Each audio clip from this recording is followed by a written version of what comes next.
আসসালামু আলাইকুম। কেমন আছেন সবাই? অনেক দিন পর একটা ভিডিও নিয়ে আসলাম।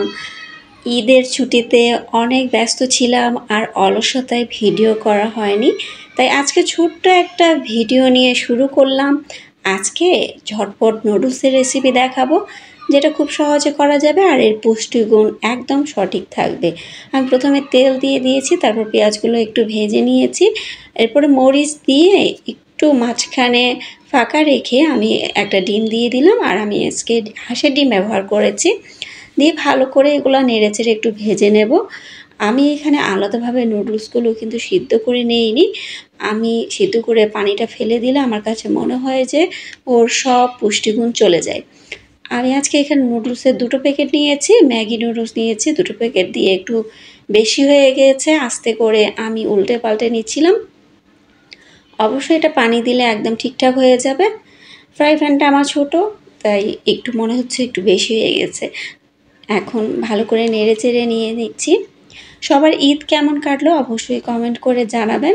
আমার তো খুব ভালো কেটেছে। আর ঈদের পরে এতগুলো দাওয়াত পেয়েছি, মানে এতগুলো দাওয়াত খেয়েছি, খেয়ে দিয়ে তো একদম মোটুসোটু হয়ে গিয়েছি, আর কাজ করতে ভালো লাগে না। তাই অনেক দিন পরে একটা ভিডিও বানালাম। এখন কিন্তু আমি নুডলসের মধ্যে পর্যাপ্ত পানি দিয়েছি। আমি কিন্তু এটা একদম শুকনো করব না, আবার খুব বেশি লিকুইডও রাখবো না, মাখো মাখো করে রাখবো। আর ভিডিওটা সম্পূর্ণ দেখলে অবশ্যই বুঝতে পারবেন যে আমি নুডলসটা কিভাবে তৈরি করেছি। এখন আমি 2টো মশলার প্যাকেট দিয়ে দিলাম। 2টো নুডলসের প্যাকেটে 2টো মশলার প্যাকেট থাকে, তাই 2টোই দিয়ে দিয়েছি। এতক্ষণ পর্যন্ত লবণ কিন্তু ব্যবহার করিনি। এটা মেখে টেকে একটু লবণ দিয়ে দেব, সামান্য একটু লবণ দেব, খুব বেশি লবণ দেওয়ার প্রয়োজন নেই। একটু লবণ দিয়ে আবারও ভালো করে নেড়েচেড়ে একটু মেখে নিয়ে আমি কিন্তু ঢেকে দিয়ে দেব। আর এটা ঢেকে দিলে খুব দ্রুত সিদ্ধ হয়ে যাবে। আর হ্যাঁ, একটা কথা জানিয়ে রাখি, যদি বাচ্চাদের জন্য এই নুডলসটা তৈরি করেন তাহলে ঝালটা একটু কমিয়ে নেবেন। যে যেমন ঝাল খান অবশ্যই সেরকম ঝাল ব্যবহার করবেন। আমার নুডলসটা প্রায় হয়ে গিয়েছে, একদম দেখেই বুঝতে পারছেন কীরকম মাখো মাখো হয়েছে। আমার কাছে এরকমভাবেই খেতে ভালো লাগে, আর ভাজাটাও ভালো লাগে, তবে মাখো মাখোটা বেশি ভালো লাগে।